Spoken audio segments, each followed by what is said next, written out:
Namaste and Suswagatam to one and all. Miracula Yoga presents this live webinar on Ayurveda and its principles, basic principles of Ayurveda. Today, we are very happy to have Dr. Amulya, who will be throwing light on topics like Dinacharya, diet according to Ayurveda, Nidra, the importance of sleep, and the relationship between yoga and Ayurveda. A few words about the speaker today.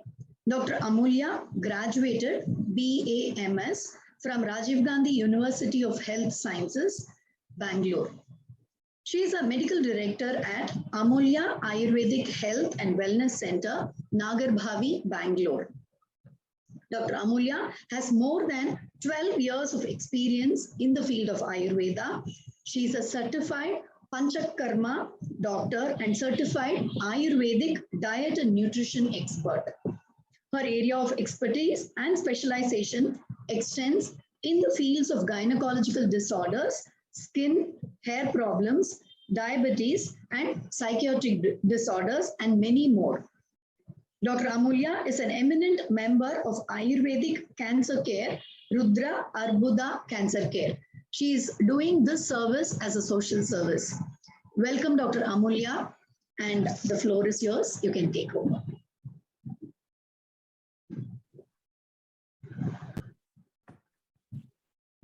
Thank you so much, Madam.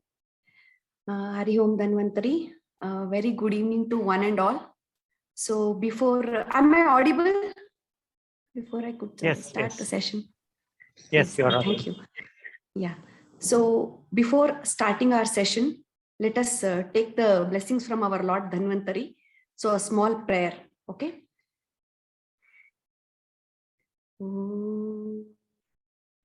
Namami Dhanvantarim Adidevam Surasurairvandita Padapadmam Loke Jararuk Bhayam Mrityunashanam Dataramisham Vividaushadinam Sarve Jana Sukhino Bhavantu Sarve Santu Niramaya.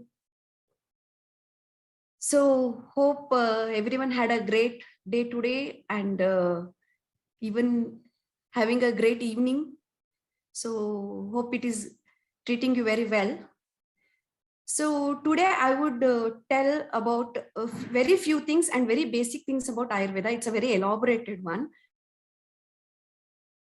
Whatever the maximum things related to daily routine, Dinacharya and food habits, I might share with you all.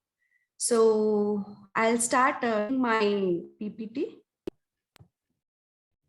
So today I would be dealing with the very basic principles. So let us once again give pranams to our Lord Dhanvantari, the God of healing and medicine. So before I could start the session, hope by now you all know what Ayurveda means. So if I can take the chat box along, so it would take time. So what do you all understand by Ayurveda? Okay, so actually Ayurveda consists of two words put together, Ayu and Veda. So it's a Sanskrit terminology, which means Ayu means longevity or the life itself. Veda means science or knowledge. So Ayurveda is science of life. So it is not just any therapeutic, this one, just treatment science or medicinal science. It's beyond that. And it has been existing more than 5,000 years in our India. And we have many textual references and documentations available for the same. Okay. And yeah, many are saying using of, it's all beyond that. Thank you for so much for the replies.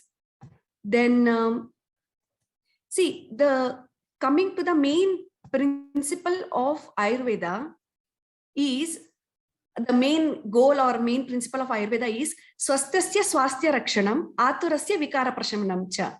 So this means first and foremost thing of Ayurvedic science is to maintain a healthy life. rather than treating, it comes latter part. So first thing is to prevent the disease, occurrence of the disease itself, to keep up, if suppose there is a healthy person, we have to maintain the healthy state of that person. So that is the main intention, primemost intention. And then comes the aturasya vikara prashanam. So that means subsiding the disease or treating the disease, or if there is any dysfunction in the body. So we have to correct that thing. So for this, how we do? So we have so many principles in Ayurveda. So including Dinacharya, already I have seen the list in the webinar poster. So it's Dinacharya, Ahara. Beyond that, there is Rutucharya. Then there are other Paricharyas.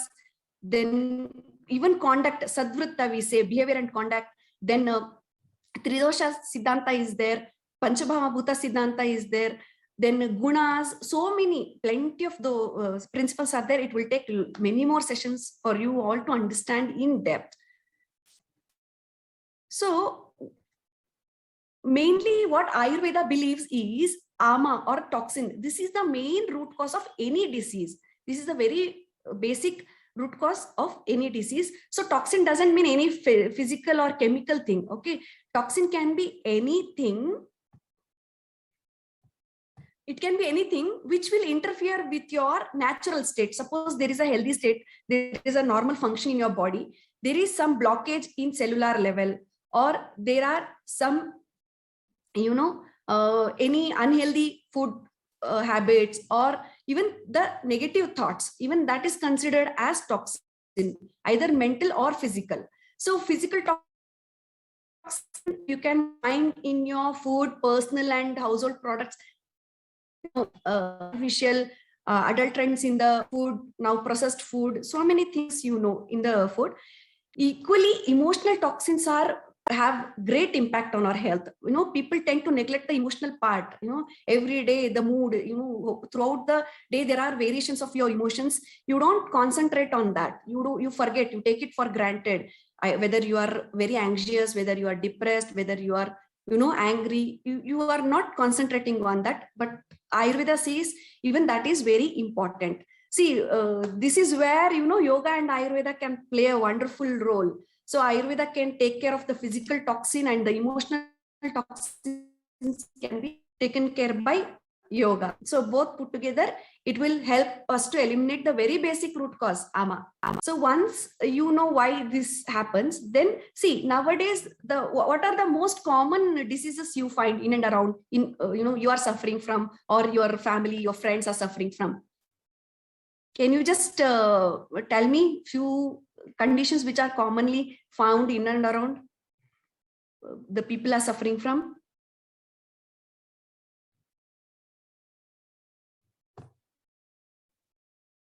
Cough, cold, diabetes. Yes, cough, cold meaning frequent cough and cold, not the seasonal one. Depression, heart disease, hypertension. Yes, lack of sleep, anxiety, allergies. Yes. Cancer. Yes, even cancer has become very common nowadays. Acidity is very basic and most common. Almost everybody has that issue. Thyroid, PCOS. Wonderful, wonderful. So what happens? All these are majorly, categorized under lifestyle disorders. What you can say, metabolic disorders. So earlier, the 20th century, it was called as era of infectious diseases. Then there was an outbreak of cholera, plague, many dreadful diseases which are an infectious one. But now in this 21st century, we have found vaccines and so many other things for those things. But we are inviting new diseases into our body, right? So mostly diabetes, PCOS in female, then hypertension, obesity, acidity, so many things are there. So all these are all lifestyle disorders, and the 21st century is known to be era of lifestyle disorders or metabolic disorders. So when you know what is the cause, ama or toxin, and when you know what are the commonly prevalent diseases, so you know what correction you have to do, right? So understanding these things becomes very important. So I've given the prevalence rate. You can go through, you can take the screenshot. So diabetes, how common it has become in Indian population. Then PCOS, it's you know, whether I don't know, I get cold patient or cough patient, I get everyday PCOS patient. It is that common. You know, I think this was this survey is around 2020, year 2020. Now this would have been increased again because the detection is become more rapid. So the percentage would have gone little higher now, I suppose. This is a little late dated. Okay, and hypothyroidism and even cancer also. See how common and how prevalent it is nowadays. So as I already said just few minutes back, that swasthasya swasthya rakshanam, very, very main important goal of Ayurveda is swasthasya swasthya rakshanam. And now commonly people say prevention is better than cure. So this was said 5,000 years ago in our science. So it's always better to prevent the occurrence itself. So what you can do? So first and foremost, to prevent any occurrence of disease, you should follow healthy diet and lifestyle. That's a very basic thing. You all know that, for a healthy body, you have to have healthy food, healthy lifestyle, everything. But are we doing it? No, right? We are not doing it. And what all steps have been mentioned in Ayurveda, I can explain only few today. It's a very, very elaborated one. Like I already said, there is Tridosha Siddhanta. Why Tridosha Siddhanta becomes important is to analyze your own body constitution, your Prakriti analysis. That's a very deeper one that cannot happen online or within 10-15 minutes. That needs an elaborate session, one-to-one session. Because one more very important thing is that according to Ayurveda, everybody is unique. There is individualistic approach in every ways. Okay, so we have 10 fingers, right? In the whole world, across the globe, if you go in search, if you do whatever you want, you cannot find matching fingerprints of yours, right? See, out of 10 fingers, you cannot find one finger matching. Then imagine your whole body, how unique it is, how individualistic it is. So that's where Ayurveda helps you to know. First thing is knowing oneself. Then how to adapt to your daily routine, this one. So daily routine things have been mentioned under the context of Dinacharya. Okay. So Dinacharya, so it's a Sanskrit word, so which means daily routine. That is, Dina means, in everybody's language, local language, Dina means day, daily. So Charya means practice or a routine or the rituals. So in a day, what you are supposed to do, what time you have to wake up, what all you have to plan for your day, everything you have to, you can understand in this context. So this is very simple practice. See, only thing is when you practice these things, just like yoga, when you practice every day, you give some time for that. Even if you set right your other timings, other schedule of your day, definitely you can have a wonderful health and long life also. Okay. So in this Dinacharya, so there are a lot of, a list of many things. I have cut short to very important ones. There are around 20 to 25 regimens in a whole day.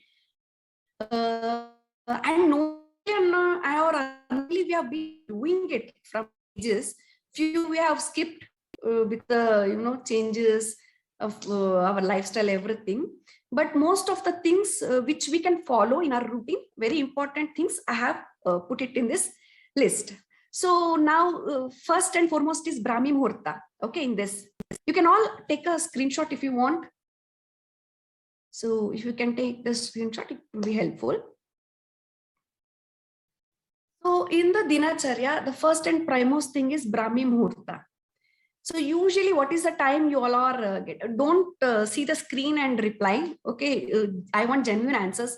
What is the usual time you all wake up? Just you can put it in the chat box. 6, very good, Manjula ji. 5:30, very nice. Oh, good. Most of them are saying 5:30, 6. Oh, Kavita ji, okay, 8. That's okay. probably those who are waking up at 8 are sleeping late in the night, I suppose. Okay. Most of you around 5 to 7. Yeah, that's nice. See, Ayurveda emphasize about this regimen a lot because it is a beginning of your day, right? See, how you start your day is very important, how you are carried throughout the day, right? So in Brahmi Muhurta, that is there are, the day is divided into Muhurtams and all according to astrology also, if you know, you can understand. So that Brahmi Muhurta is the 14th Muhurta of the Ratri, I mean, beginning of the morning. So which is approximately 1.5 hours before sunrise. Okay, you can take. Very ideal time would be around 3 to 6 a.m. So depending, see, every season is different. In summer, the sunrise will be early. In the winter, it will be a little late. So best thing is you can take the timings from the sunrise, 1.5, that is 96 minutes before sunrise. So now why you should wake up in the during this period? Even they have done many research regarding this Brahmi Muhurta. One of the thing is, according to International Journal of Yoga and Allied Sciences, so they say in this pre-dawn period, there is a pure oxygen. The oxygen concentration is too good in the atmosphere. Then if you take that oxygen, the oxyhemoglobins, they give a wonderful effect. The body functions, everything, because hemoglobin is carried throughout your body by blood. So this is very important, because this in turn, it will improve your immune system. It will boost it. Many of people they have very easy tendency to fall sick. So if you have this habit of waking up early, so you can avoid all these things, because your immunity is getting boost. Then definitely it increases energy level. You can feel yourself. In the beginning, it will be difficult, 1 or 2 days, but once it becomes an habit, you will feel how energetic your performance will be great. So other things also have mentioned there, but apart from this, I would like to share few more things. See, waking up early, and what you should do, that is very important. I have not mentioned it here. So usually once you wake up, what do people do? Usually, what is the thing as soon as people wake up, what do you do?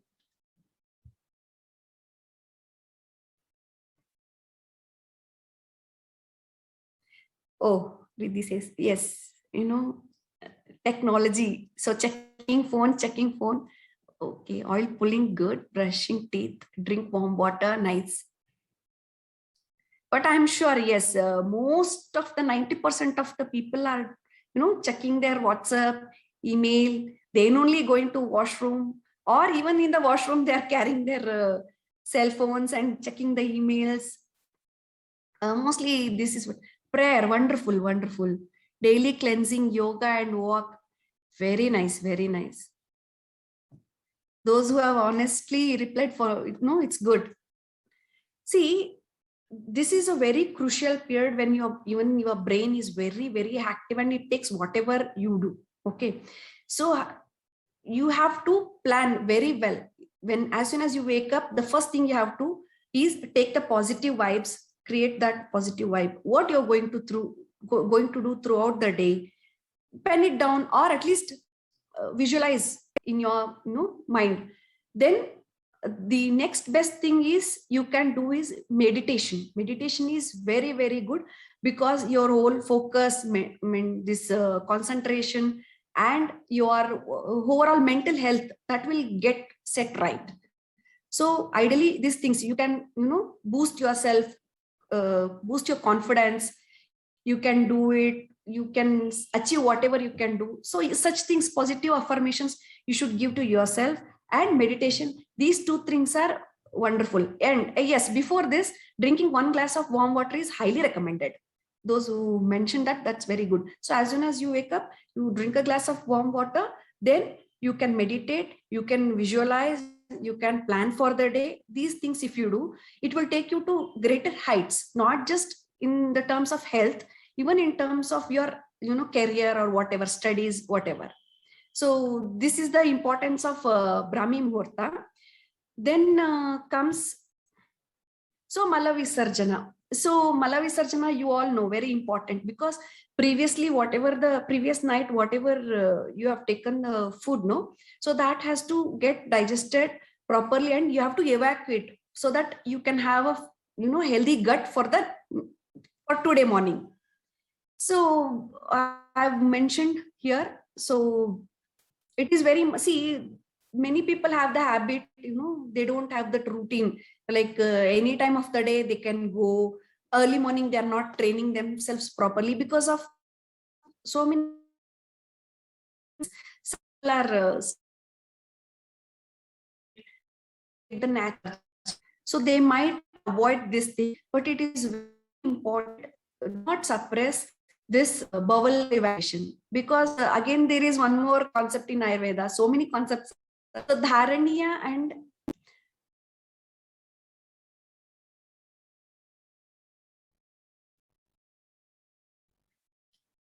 am I audible? Hello? Yes, doctor. Sorry, I just saw some network issue. So there is a concept again, Dharaniya Vega and Adharaniya Vegas. So the urges which has to be suppressed, the urges which should not be suppressed. So this bowel evacuation comes under unsuppressible, I mean non-suppressible urge. You should never ever suppress.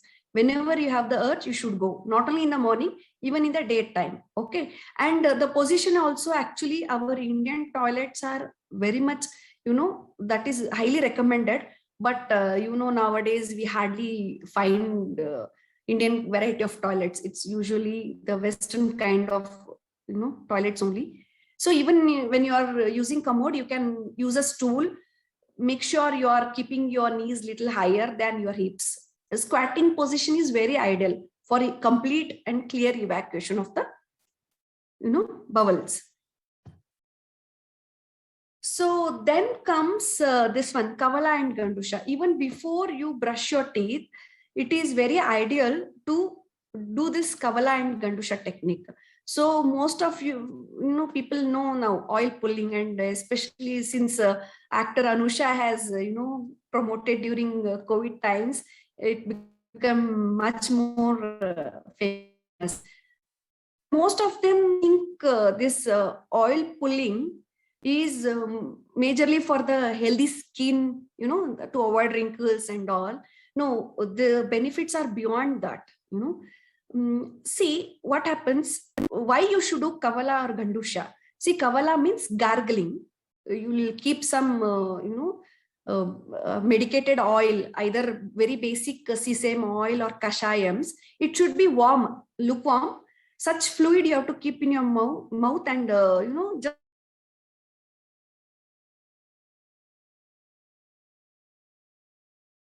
10 to 15 minutes. Then after that, you have to do Gandusha. Again, with the same thing, you can retain the fluid inside the mouth for 10 to 15 minutes. If you cannot retain for 10 to 15 minutes also, it's fine. You can keep till your eyes start watering, So that thing you can do. See, our digestion is not only at the level of stomach or intestine or not that internal organs. The digestion starts from the oral cavity, from the mouth, right? Because lot of there are so many glands which release the enzymes, the digestive enzymes, right from your mouth. So oral health is very, very important, because if you want to have a very healthy digestion, you should have a good healthy quality of the oral cavity. That is when this plays an important role. So I have mentioned a few benefits, not just the digestion, not just a good skin, clearer skin. It also gives the increased energy and decreased headaches.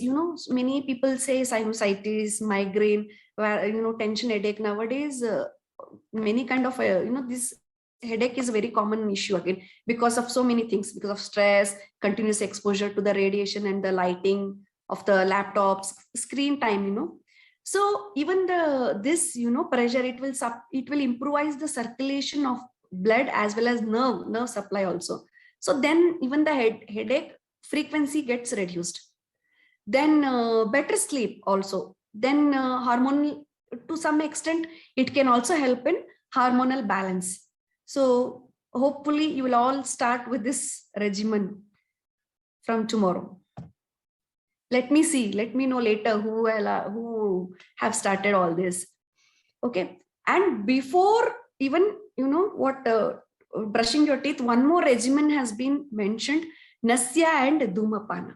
So Nasya means, you will get the nasal drops, especially oil-based ones. So that one, there is a spelling mistake, kindly ignore that, early morning on empty stomach.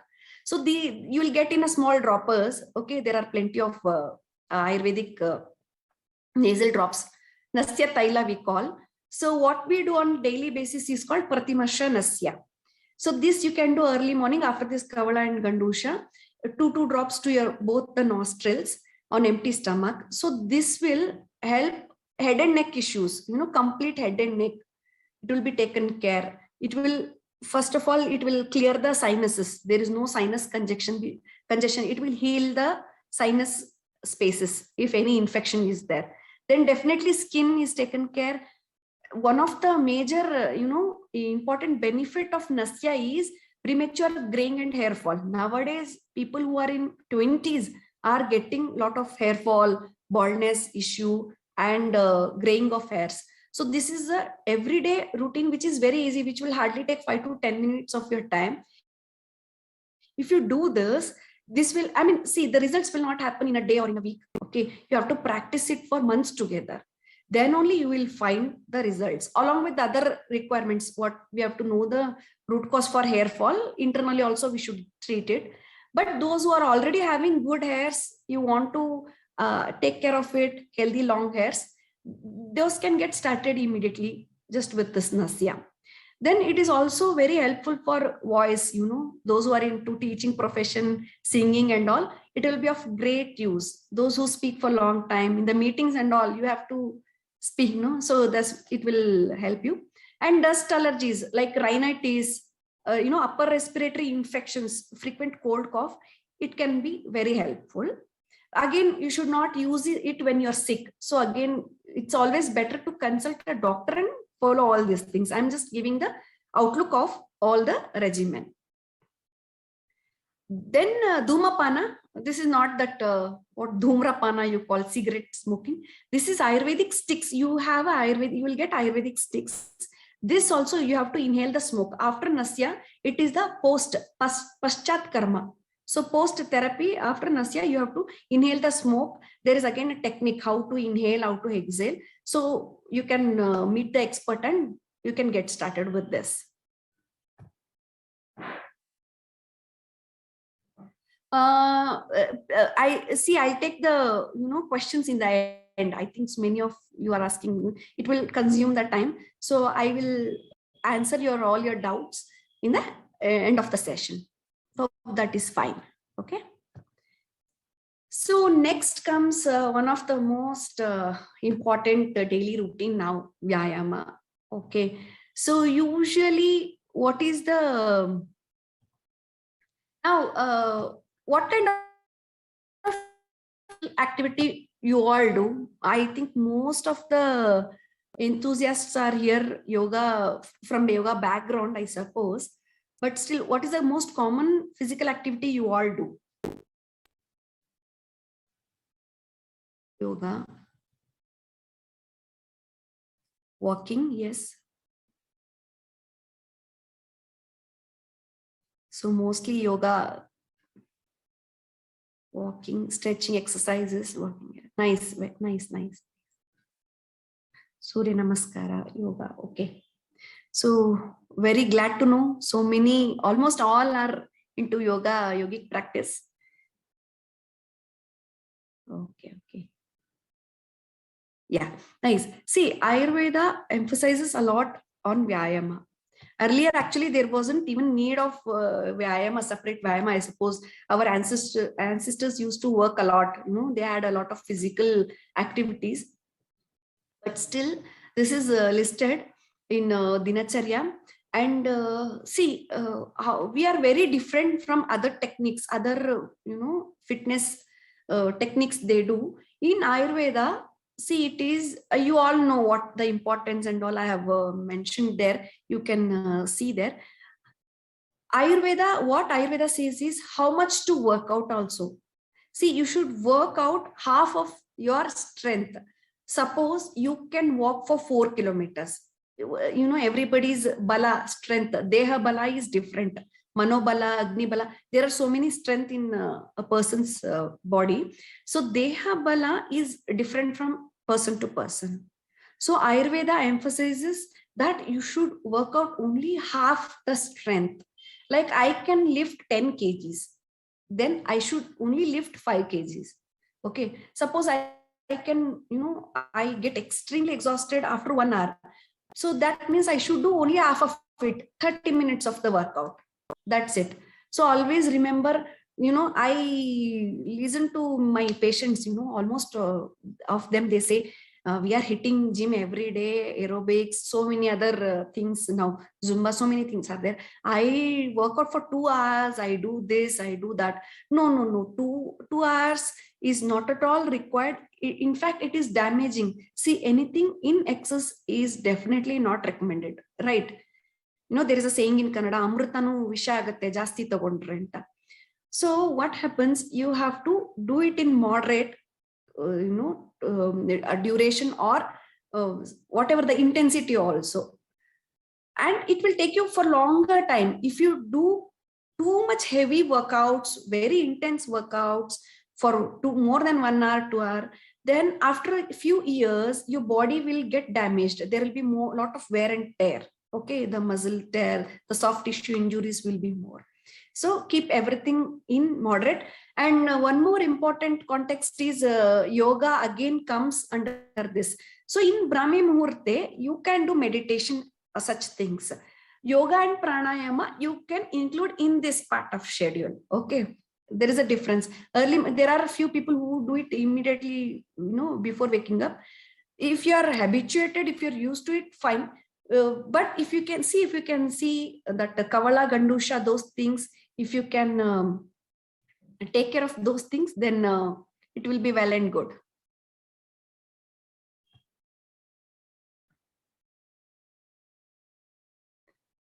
Actually, Dantadavana has been missed out from, no, sorry, very sorry. There is a slide missed out. Before Kavala and Gandusha, there is a Dantadavana and Jivar Nirlekana. But actually, you should do it after Kavala and Gandusha only. The slide has gone up. Okay. So it's better you do the gargling everything, because it is oily everything. No, you will do it oil squishing and all. Then you can do the Dantadavana. The oil coating also will be removed. It will be more cleansed. So there are list of, herbs mentioned. Again, like I said, in Kavala and Gandusha, the oral activity is very important for digestion, everything. So the benefits are almost the same. Dantadavana, why you should do in, individually the tongue and teeth are taken care in this technique. So you can take the screenshot of these things. Usually, you can look in for the tooth powder or toothpaste. आपके toothpaste में नमक है and all has come now.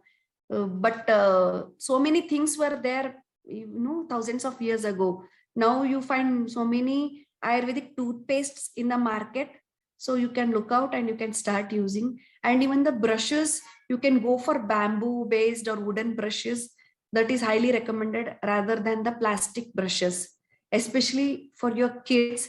If you start the habit right from the young age, this is very, very good. You can avoid the dental caries. That is one more common, kids. One more, I think somebody is trying to take the screenshot and scribbled it. So after this, Dr. Amulya, I'm sorry to interrupt. Yeah. From your end, if you can disable annotation, which will be on the top end of the screen, this scribbling will not happen again. Okay, I'm not able to see. The top end of your screen, annotate. Yeah, disable that. Disable that. Just click on that and disable. can see what you share here. Mouse. No, there is only mouse. Okay, at the moment, the scribbling is vanished. So I think we can continue. Maybe somebody was trying to take the screenshot, I suppose. Yeah. Okay. Thank you. Huh.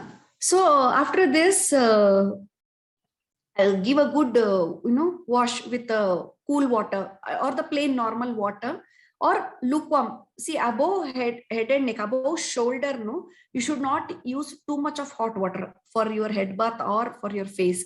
So go with the either plain normal temperature water or the lukewarm water. You can give a good wash to your face also.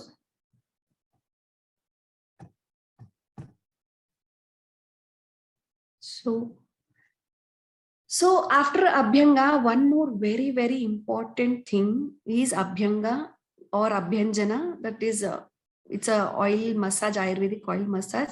I can go weeks and weeks together talking about Abhyanga. It is very elaborate one, but very basic things I have mentioned here.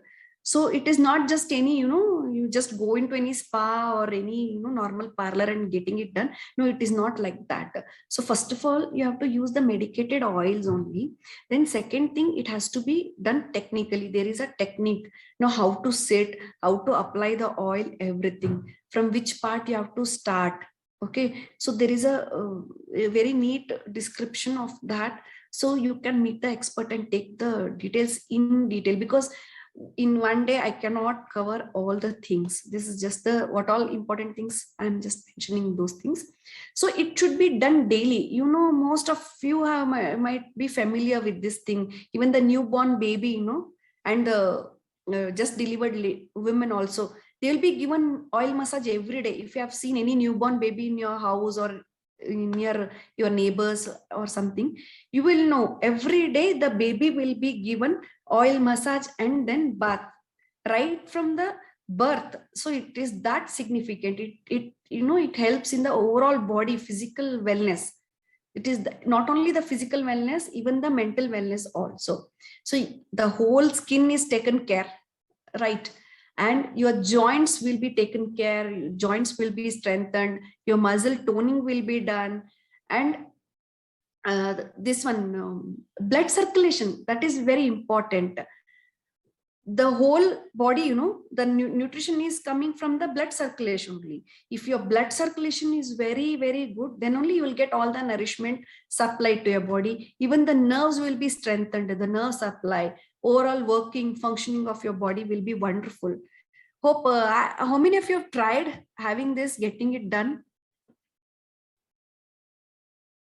Usha ji is asking which oil. Okay, I said I'll take in the end, but still, since you have asked now, and usually it is different for different Prakriti person. We see the Prakriti, we see the condition. Okay, Sarah says you have taken very good, very good. Hopefully you had a great experience with Abhyanga. So those who have not had, kindly have it once. Start doing self Abhyanga, or you can visit to the nearest Ayurvedic center where the medically trained therapist will be there. They will do. So usually there is the oil used is there are plenty of Ayurvedic oils used for Abhyanga. Very basic one I can tell is Tila Taila. That too you can buy in any Ayurvedic outlet. You can go for Shuddha Tila Taila or Murchita Tila Taila. This is the very basic one. It will not harm any, it will not enhance any dosha or suppress any dosha. So very safest oil in general for a healthy body. If you're not suffering from any disease, you can go for basic Tila Taila oil, Murchita Tila Taila or Shuddha Tila Taila. You can write it down. So this you can use it. You have to lukewarm, you have to warm it in a double boiler method. Then you can use. Again, there are so many techniques involved. It's better you seek the expert opinion. And one more important thing for Abhyanga also, no? So you're all, most of you here are yoga enthusiasts. So your body will perform better. The yoga siddhi can be attained very well if you do this on daily basis. So it will enhance the practice, yogic practice also. So then after Abhyanga oil massage, then you will have to take bath, right? So early morning bath, this I suppose everyone is taking. especially those who are going out, they are taking only those who are at work from home option. They might become lazy all this while, no, they have been at home, they have their own time schedule. But no, it is also very, very important. Snana is not just external cleansing, just some dirt is there on the skin. It is not like that. It is very important that our Acharya Sushruta, no, he has mentioned as he has explained in the context of prevention of diseases. So under that chapter he has mentioned. So that is very important. And like I said earlier, so above head, no, above shoulder level, it should be warm water only. Whenever you're washing your face or taking head bath, it should be lukewarm water only. Below the neck part, you can take hot water, temperature comfortable for you. Okay. So it not only cleanses externally, it will also remove your, you after taking bath, you feel so fresh, all the exhaustion will be gone and all. And one more very, very important, I have missed out the shloka here, I can share it later. There is very important point, the benefit of snana.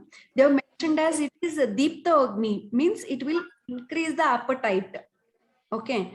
So usually what we do, we take bath, we do so many other things, and we take 1 hour afterwards, after taking bath, we'll take the breakfast. But no, snana is one of the good appetizer, you can say that way.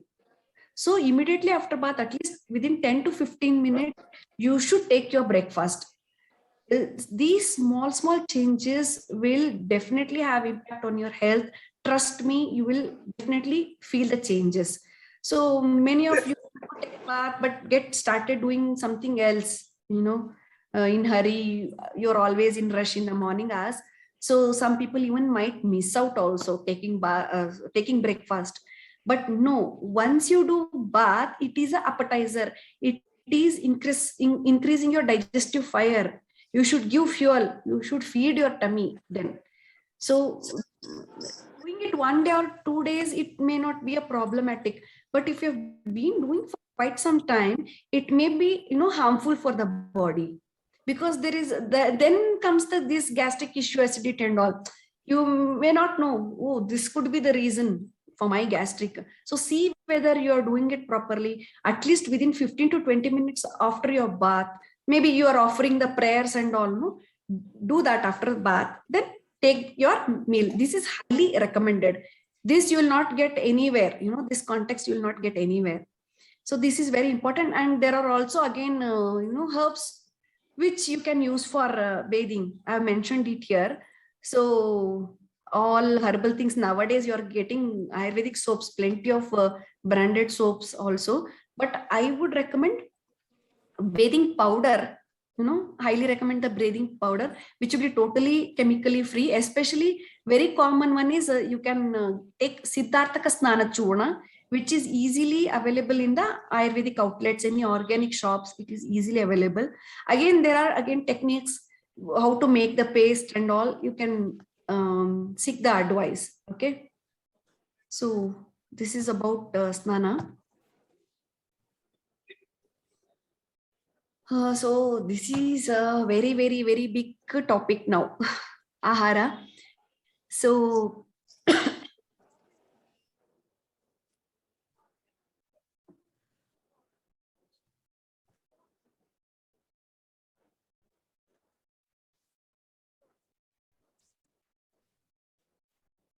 hope I'm not going fast.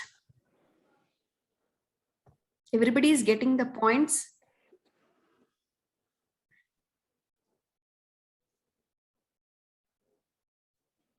So Ahara is Mahabhaishajya. Ahara is not just, simply filling your stomach. It is not just feeding your tummy. It's not like that. It is beyond that.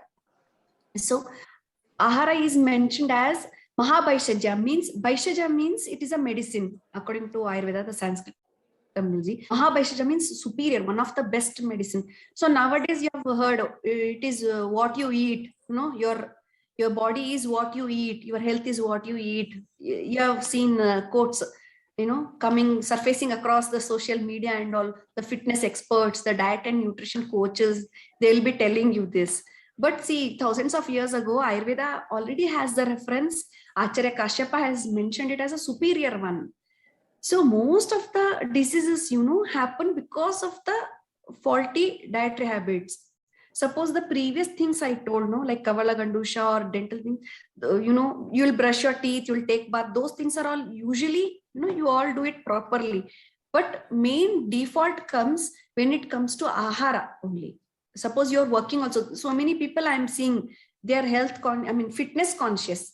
Not the health conscious, they're fitness conscious, they're walking around, they do walking, they do yoga, gym, everything, but equally concentrating on healthy diet is very, very, very important. Not just what you eat, how to eat is very, very important. Some people are eating healthy, but when to eat, how much to eat, even they don't know that one, right? And there are thousands of social media pages wherein you're guided with so many recipes, so many remedies, so many dietary advices, but even though you're following, somewhere you're losing out, right? So Ahara is the main constitution of living beings. So this is where you get energy, you can survive. This is the main this one. And see, digestion also it depends on the proper food. If you're taking food properly, timely, then only your digestion also will be good, then your health also will be good. Then see, Acharya Chakrapani says that Ahara is which you ingest through your oral cavity. So it can be medicine as well as your food. Okay. Then Acharya Gangadhara says that anything which is ingested by Ahara, there are shlokas. I have skipped it because it will be huge again. So many, it will consume much of time. So Ahara doesn't only mean food. That's what I want to say here. It includes medicine as well. One more important thing which I've not mentioned, Ahara is what you feed to your mind also. Thoughts can also be your Ahara, your food, okay? So you all know food is the basis of your life. It gives the strength. It only gives, because good health, good complexion, good skin. Then Ojas means the main energy. You will have the Sarabhaga, what you say. Then growth and development. Then functioning of Indriyas means sense organs. See, if you eat healthy food, then only your sense organs will perform properly. Otherwise, your sense organs will be deprived of energy, right? See, now in the name of fitness and weight loss activities, many people are, ignoring the main, they're just counting the calories. Okay. Counting the calories, eating calorie wise is not at all recommended in Ayurveda.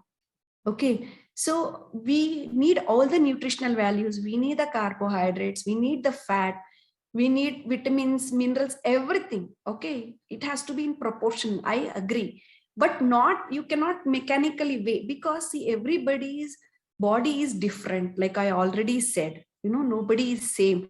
And age wise, and Pradesha, the region where you stay, the Rutu also has a lot of influence on our body.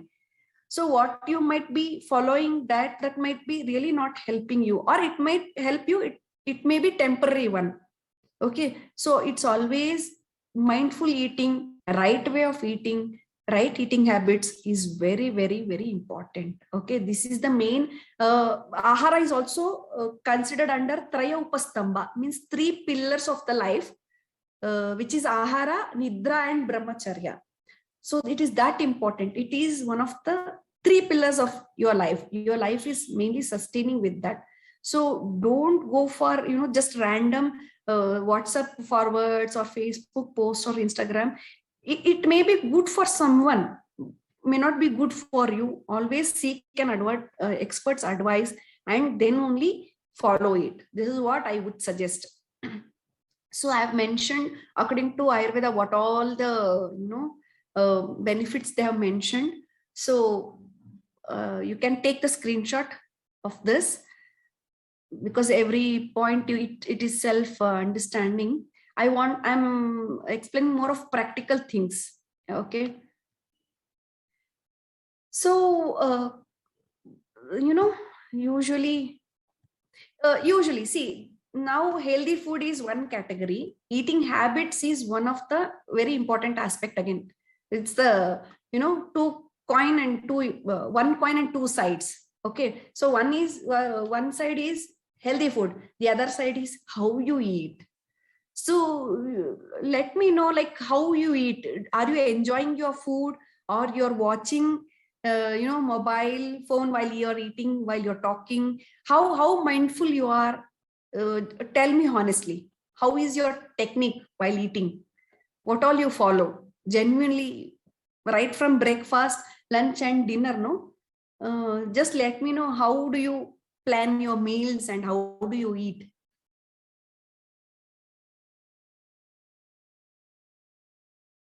Okay, I feel I eat too fast. Talking, Sujata ji says talking. Okay. Swarnalata ji says, I eat when I am feeling hungry. Very good. I enjoy it, but I eat fast. 2 meals I take without any activities. Okay. Mhm. Okay, okay. Nice, nice. So almost everybody is like rushing. You're not relishing. You're not actually enjoying the meal. Actually, the prime most factor what they have told in eating habits, it is suprasanna manaha. It is not, I have not mentioned it here. You can note it down. Very, very important. These may look very simple, but trust me, if you inculcate in your daily practice, it is taking you somewhere. You will have a wonderful life throughout. You have a very healthy life.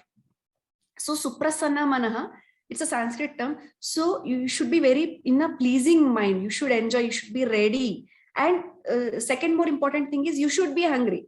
The previous food has to be digested. Okay. So here are the list of how you should eat. Okay. So dietary guidelines here. Kale bhojana means intake of food in time. You have to take on time, and also make sure that you are hungry. Suppose you are taking daily in the same time. Suppose today I had a function to attend in the afternoon. I had a heavy meal. I feasted on the food. So my dinner has to be very, very light, maybe timely only. So always take timely food, but see to it that your previous food is also digested.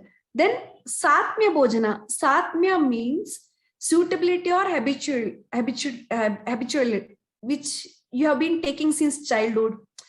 There is a food methods, you have been taking in your home. There is a cooking method. Everybody house has a different dishes, different from regional or ancestors, they have been practicing different food, this one. So you should take majorly what you're used to it. See, we are not used for oats. For example, I'm telling, see, I'm not telling here, see, these are all practical things I am saying. Very simple one which you might be following. Oats is one of the very, very common dish nowadays. They prepare upma, they prepare with milk and all. I do not should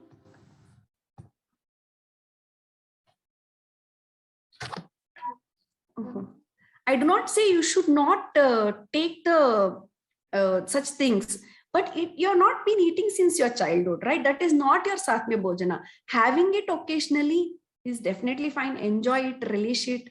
That is fine. But every day, I listen to my patients. They say I'm on weight loss, this and all. My dietitian has told to take oats weekly 5 times, weekly thrice and all. So this is one thing which you can observe. Any other things, practices you have started recently, see to it that most of your food habit is what you have been eating since childhood, healthier one. Then hita bhojana, so food intake as per prakriti of an individual.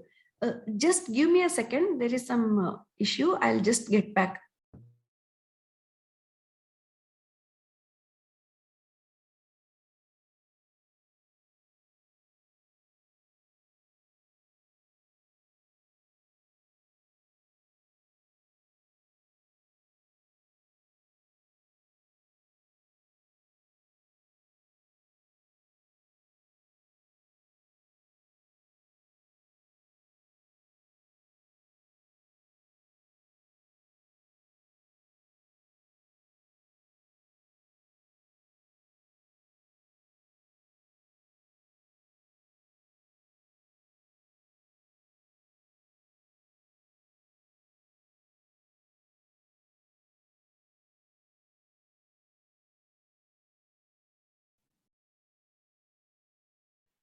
Sorry for the interruption.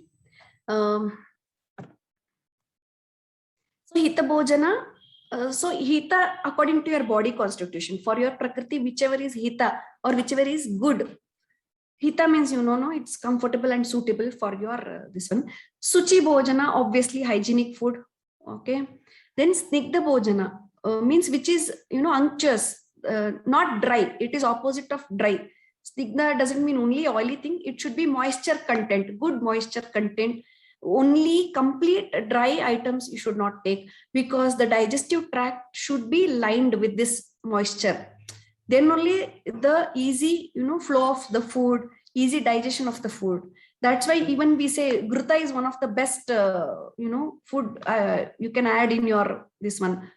Fat based, you don't get conscious about ghee, intake of ghee. It is healthy. Homemade ghee, you can use it on your daily basis. Then Ushna Bhojana, definitely, which is hot. Don't take cold, you put it on plate, you keep it, you're watching some, TV, scrolling your mobile screen. No. When it is fresh and hot, that only gives you nourishment. And in fact, if you put it and make it cool and then eat, it can be harmful too. It may suppress your digestion and all. It may be not suitable for your digestive fire. So always go for fresh and hot food. Okay. Then Lagu Bhojana, definitely easy to digest. Just dumping everything you shouldn't do. Go for moderate quantity of food always. Then Tanmana Bhojana.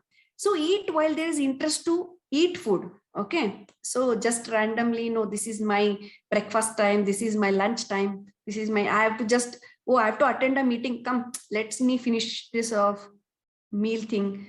No, do not do that. At least give some 15 to 20 minutes of your time for each meal properly. Then only it will work on your body. It will give the nourishment.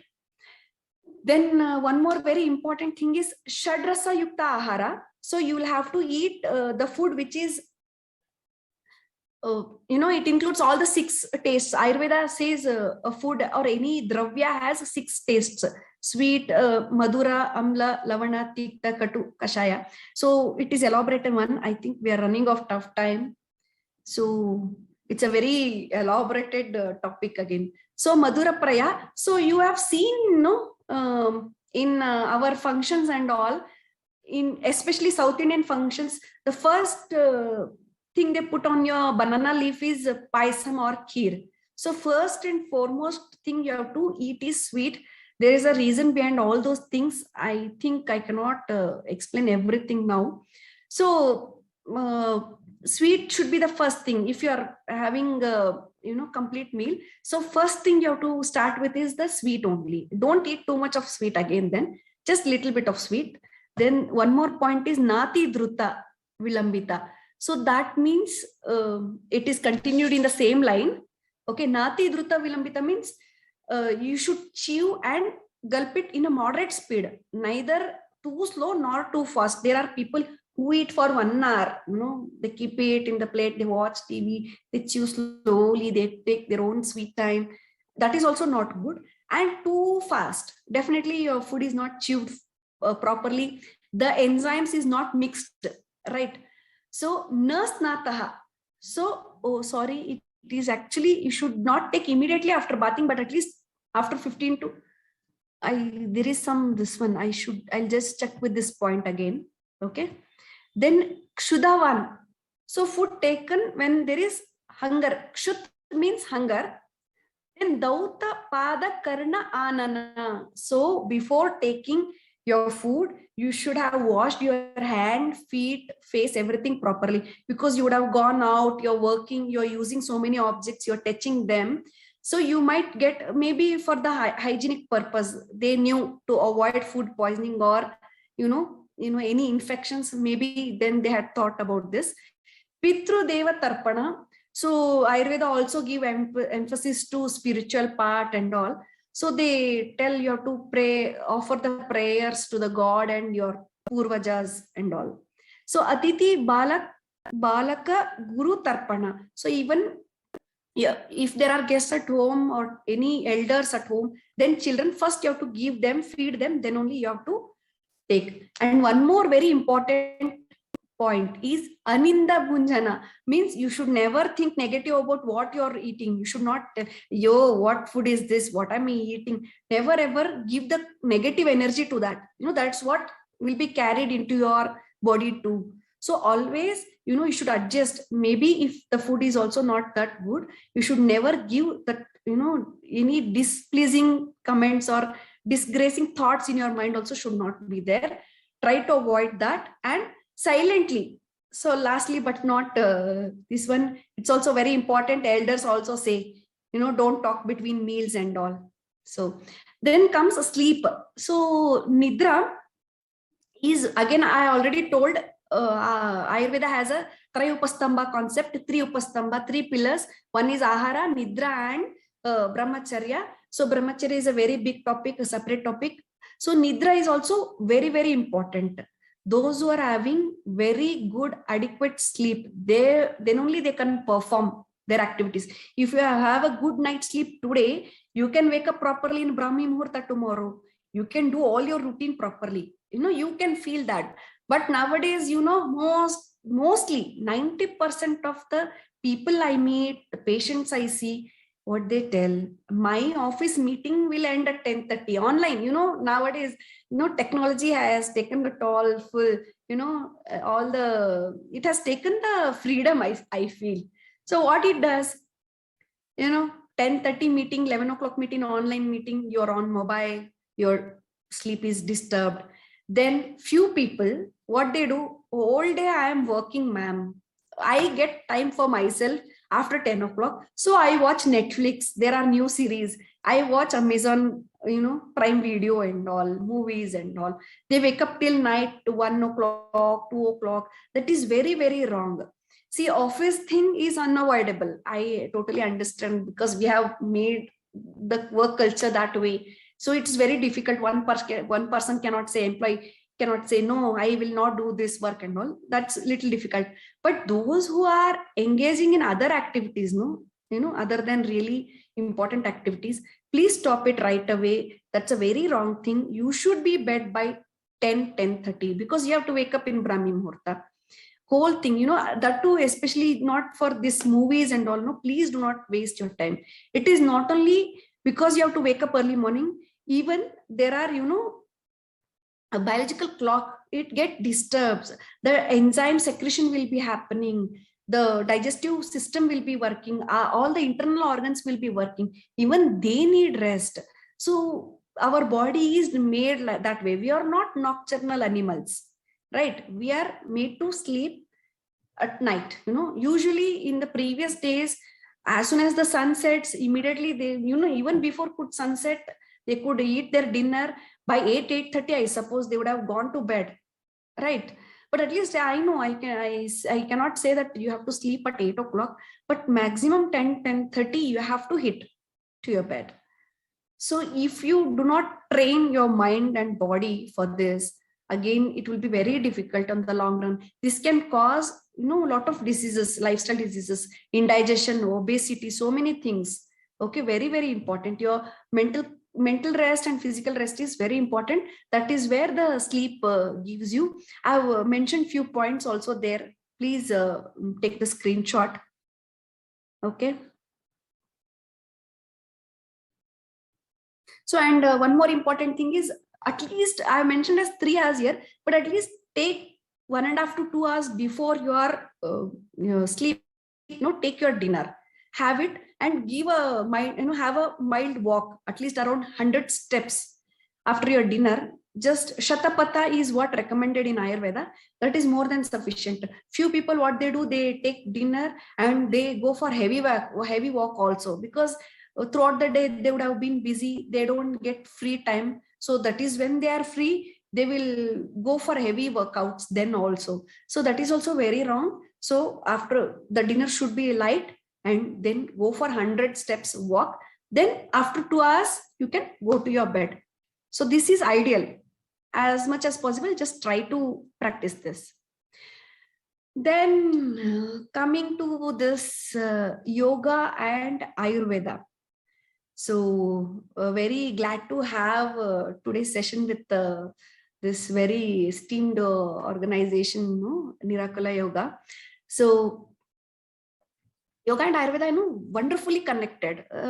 People already know that they are sister sciences, they are sister practices. They go along with each other. They are connected. So both have the Vedic origin. So they both have been originated from our Indian four Vedas, what they tell. No, in yoga has been originated from Yajurveda. Ayurveda comes from Atharva Veda. So Ayurveda is more of science of life, and yoga is practice of that science. Okay, you can say that. And see, yoga means to connect to one, to become one with the universe. There is a supreme power, higher power, higher consciousness, self-awareness also. So many things. Yoga is a very deeper concept. It is not just limited to some postures or asanas. So it's an elaborate one. So since you're all practicing, well. Then Ayurveda means wisdom of life. See, in 1 hour, tell me how much you learned new things. No, these are all already existing since thousands of years, but yet we are like, it's unknown to us. So many surprising things are hidden in Ayurveda. Only you need to explore. Actually, even Ahara, I can talk years together, for every prakriti, for every, kind of food also. I have not gone into depth into recipes, dishes, times and all. Ahara, only years together I can talk. Okay, it is that elaborate. It's like throughout your life you are learning. Ayurveda is cannot be learned or understood in a one day. It is a lifelong, this one. Then see, why integration? And one more important thing I have not mentioned here. See, both yoga and Ayurveda have the same goals. That is a beauty of both the sciences. Dharma, Artha, Kama, Moksha. These are the ultimate goals of yoga and Ayurveda. So what does a human being wants? This is the ultimate thing. No? Dharma, Artha, Kama, Moksha. And so beautifully both the sciences do. And we should just explore this. We should just integrate, combine. It will do miracles. And integration benefits definitely, when it goes hand in hand, a lot of, improvement in your body. So they become the very basic and very important tools for a person's healthy body. It gives you mental health, it gives you physical health, both combined together. Because Ayurveda also emphasizes manasa vikaras, treatment of that manasa rogas. Also, there is a huge concept. It is not just only the physical one, yoga, Ayurveda. Yoga also as well. It is not just asana. You do meditation, you do pranayama, you do siddhi, samadhi. So many things are there. And one more thing I have missed out here is, you can write it down. Both have 8 branches. Yoga has Ashtanga Yoga. Likewise, Ayurveda also has 8 important branches. Okay, in coming sessions, if allowed, if if I get the opportunity, I can explain much more relationship between yoga and Ayurveda. Then see, like Dharmartha Kama Moksha, I already told. So it is also helpful in consciousness of your life, self-awareness, and healing and transformation. Maybe all this while you would have lived a life, you were ignorant of this. Once you start performing this both together, inculcating Ayurveda along with your yoga practice, trust me, the body heals better mentally and physically, and there will be a great transformation as a human being. See, I've been saying health, physical health, mental health. End of the day, it is giving you wealth, because if you are healthy, you can perform well, right? When you perform well, you will achieve the success in your career. So then wealth will be, prosperity will be yours. Okay. So Ayurveda imparts suitable lifestyle recommendations for yoga practice also. Like I said, no, Vyayama, that is also, Dinacharya, under the context of Dinacharya, Vyayama under Vyayama, yoga can be considered, yoga and meditation. And lifestyle recommendations, definitely, along with Jalaniti and such things, no, even our Kavala Gandusha, if you do, it will give great benefits. And one more important thing is Abhyanga. Those who do regularly Abhyanga, no, their yogic practice will reach to next level. Trust me, those who have been, completely yoga, they have been practicing intensely for a long time. If you start taking regular Abhyangas, your body transformation and your yogic practice will be wonderful. So one more thing is, mostly yoga is about chitta shuddhi, okay, the mental shodhana, and Ayurveda is about deha shuddhi. It doesn't mean that yoga doesn't help you physically. It doesn't mean Ayurveda may not help you physically. It is not like that. Majorly, Ayurveda is of deha shuddhi and yoga is of chitta shuddhi. So understand, when both the things are, you're getting both the benefits, chitta shuddhi and yoga shuddhi, then you will become a, great, healthy, wonderful human being in this earth. So you can prevent many diseases. You can live mentally peacefully, and happiness will be yours. So this is what I suggest everyone to have the integrated system, yoga and Ayurveda, in your lifestyle. Hope I know it's the session wasn't complete because so many factors. Again, there are so many topics. So if there is a future opportunity, I can explain much more in detail. So when you do both of them together, so body and mind detoxification will be there, chitta shuddhi and deha shuddhi. Rejuvenation, you will be more rejuvenated. The cells will be more, rejuvenated, energized, and it will be very refreshing also. Then it helps to relax the mind and body, and yoga and Ayurveda both, when you taken together,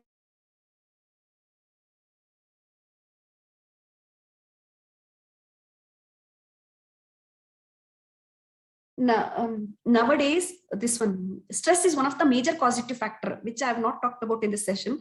Stress plays a very, very important role in the this one, causing the diseases, because it is not just about what you eat. I already said what you eat or how your lifestyle is.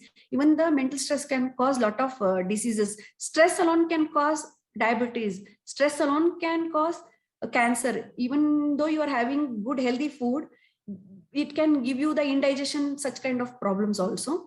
So managing stress is very important, and these sciences will help. Then it improves the alertness. It will help you tackle the emotional, whatever the emotional, mood swings and all will be there. That will be taken care, especially hormonal imbalance patients, no?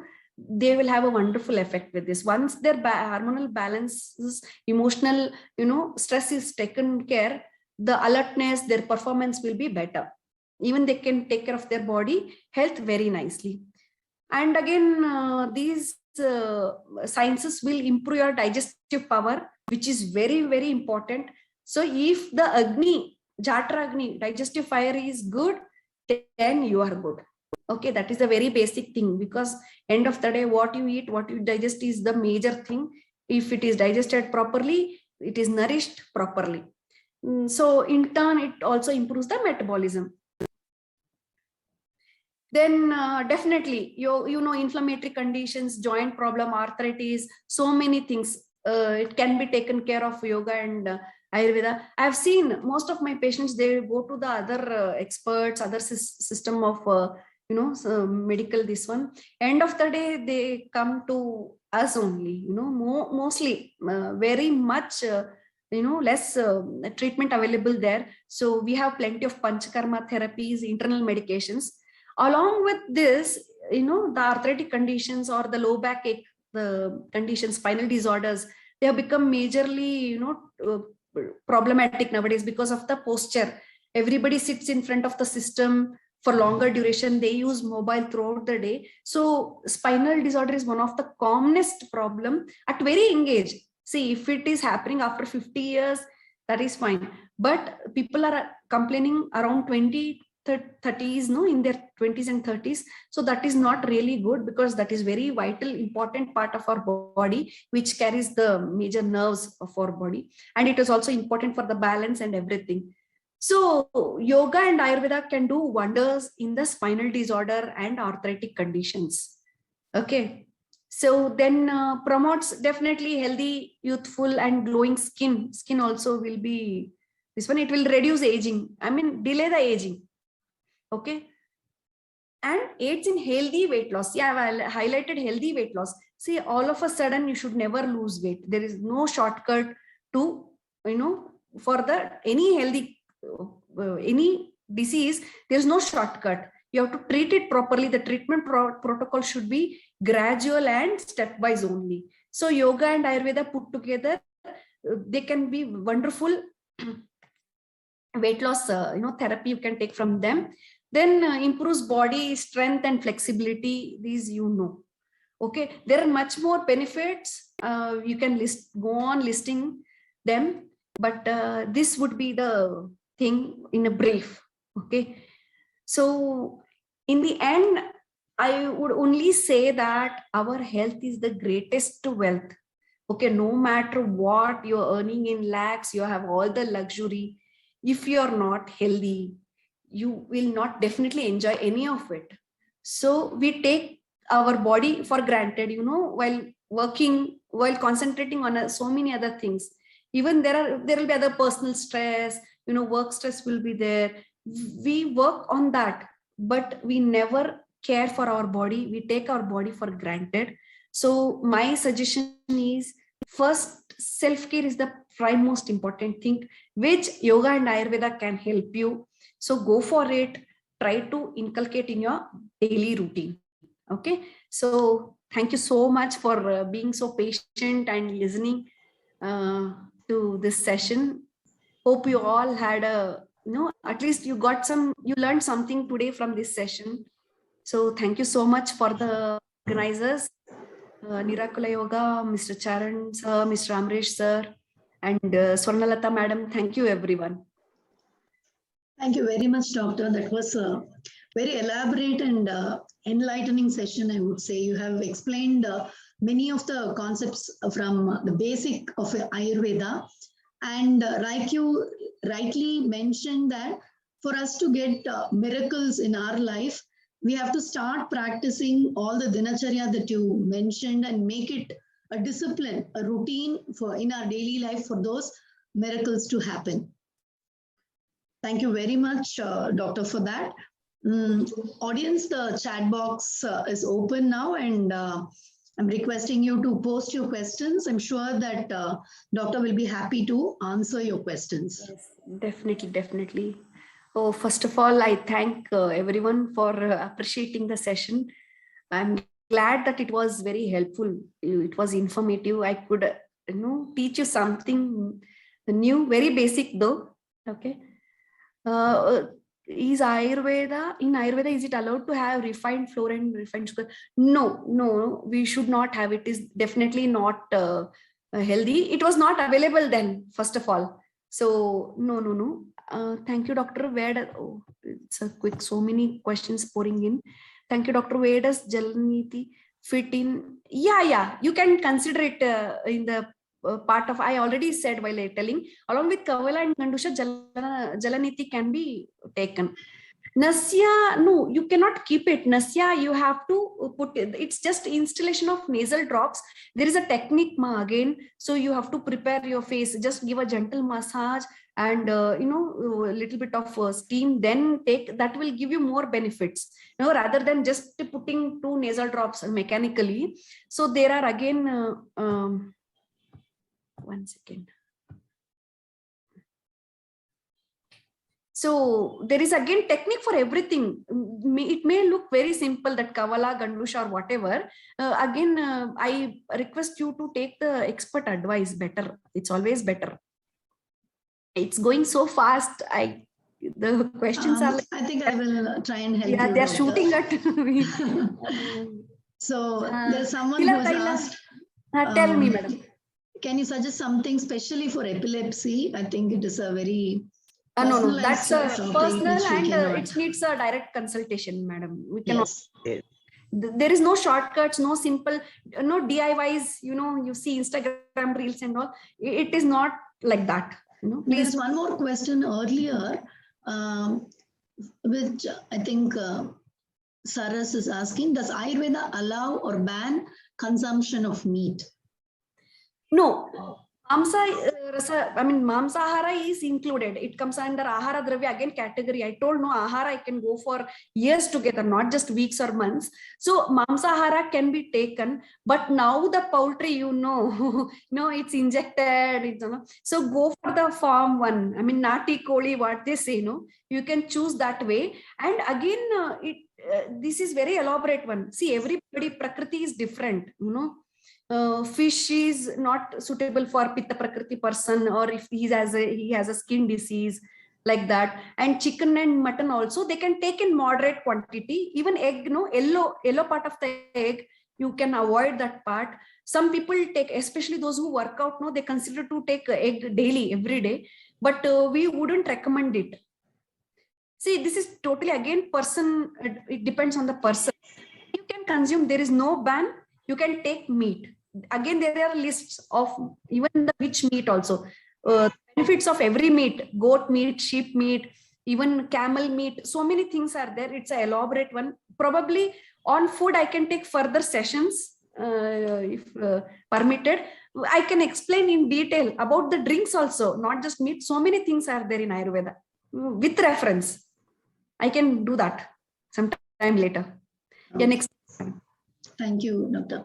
Rohini Vinayak is asking, Dr. Amulya, could you please share the secret behind your glowing face? One is basically my Prakriti. My skin is that way because of the genetics, my Prakriti. Yeah, definitely I do some small remedies at home with Ayurvedic, things, frequent Abhyanga, and I use powders like Siddharthaka Snanchuna and all. And there are many more packs and all which I do on a simple, very easy, very accessible at home and all. I do very simple things, and I keep everything in moderate. See, my eating habits or my physical activity, I keep everything in moderate. So overall, that works. Again, everybody's skin is different, so we'll have to work on that. Thank you, Doctor. Riddhi is asking for Dhumapana. Is lighting Sambrani Dhoop okay, or would you recommend a specific herb? No. Sambrani Dhoop is for house. You do Dhupana of to disinfect the place, the area Pradesha, but not for the person's Dhumapana. We get Dhumapana medicated sticks separately. You can just simply use turmeric stick also, Harshnad kombu, you will get at home. Very good quality one from your Granthi Angdi or organic store. You can take that, dip in a oil, Tila Taila, and you can use it. But again, there is a technique. Inhaling and exhaling is very, very important.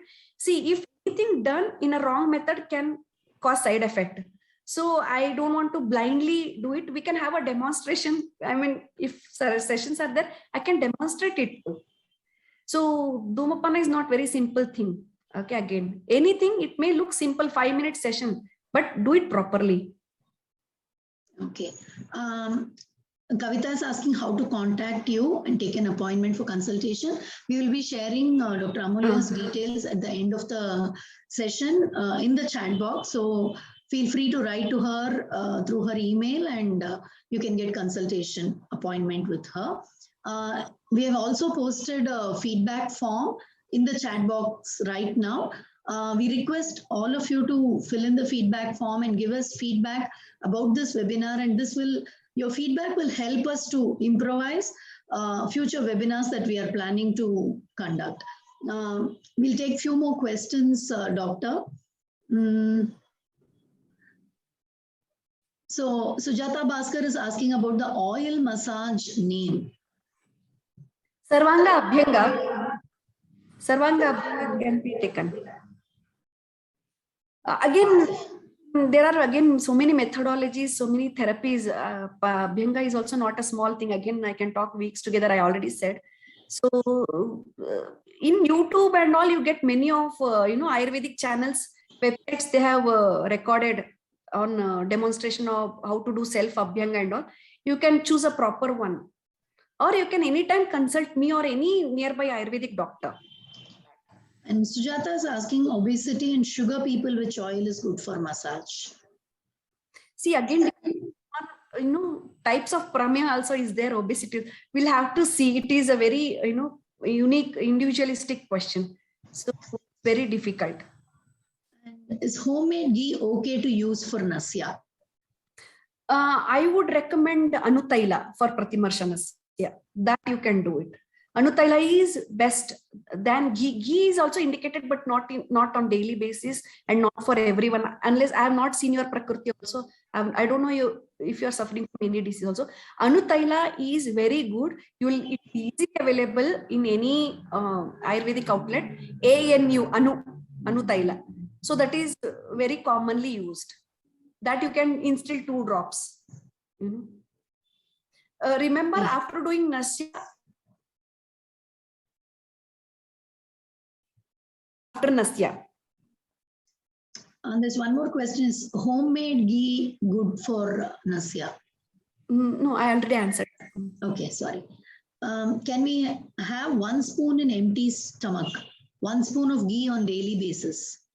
With your food, I would recommend with your food. No harm in taking on empty stomach, but I cannot comment unless I see you. That will be difficult. But with your food, definitely with the fresh hot food, you can add 1 spoon of ghee. No harm in that. But empty stomach differs from person to person and situation to situation. And Anu is asking, ma'am, please could you suggest some face packs?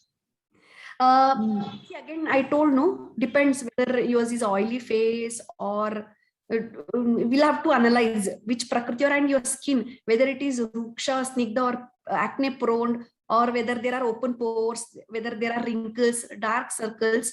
But in general, if you want me to name, Eladi Churna, Eshti Madhu Churna, you can take Trifla Churna also. Trifla you already know, very familiar with the name Trifla. So Trifla Churna also you can use along with Multani Mitti. You would have done already home remedies by yourself. Now you know Chandan paste is good for you or Multani Mitti is good for you. Along with that, you can, rather than using only one Eladi Churna as a whole, along with Eladi Churna, some amount of Multani Mitti can be used. But again, I am telling you, it depends on the skin, what kind of skin it is. I think, can we take one more question, Doctor? Sure. So Manjula is asking, ma'am, can you please explain difference between oil gargling and retaining in the mouth for 15 minutes? See, Kavala is oil gargling, is squishing. So Gandusha is retaining this one. Again, it is very elaborated. Both they have top, you can have like one chapter. I think it will take some time. I can demonstrate this as well. If in future, everything, I can Kavala Gandusha and Dhumapana Nasya, we can have a demonstration session in future. Because orally, even if I say, if you see visually, practically, it will be more, appropriate. Yes. So there's one more question by Kavita. I have issues with menstrual cramps. It's unbearable pain. Can we take appointment with you for this? Yes. Sure. See, along with this Dinacharya and all what I said, there is Rajaswala Paricharya, separate context, wherein Ayurveda emphasizes about menstrual health. Rajaswala means menstruating woman or menstruating girl. So Rajaswala Paricharya means regimen told. See, during periods, what all you should do. At the time of menarche, what you should do. How to maintain your mental health, how to have a proper bleeding, timely bleeding. So it's a huge thing, a very big topic. Rajaswala Paricharya is there. And also there are medicines, therapies and all. I can guide you with that. Thank you very much, Doctor. I think it is almost time. So we'll stop the question answer session at this. And it was truly a very wonderful talk that we didn't know that it is 8:30 now. The time flew. Hope I didn't bore anyone. No, not at all. Not at all. No doubt about it. I'm requesting the audience to tune in for our webinar tomorrow also. We have Srimati Hema Anirudh, a nutrition coach who will be talking on the importance of nutrition in our life. So please tune in tomorrow at 7 o'clock for this webinar. And like I requested you earlier, we constantly work towards bringing out quality and eminent speakers like Dr. Amulya today. So please fill in the feedback form and give your suggestions for us to improve the webinars in our future. Thank you very much.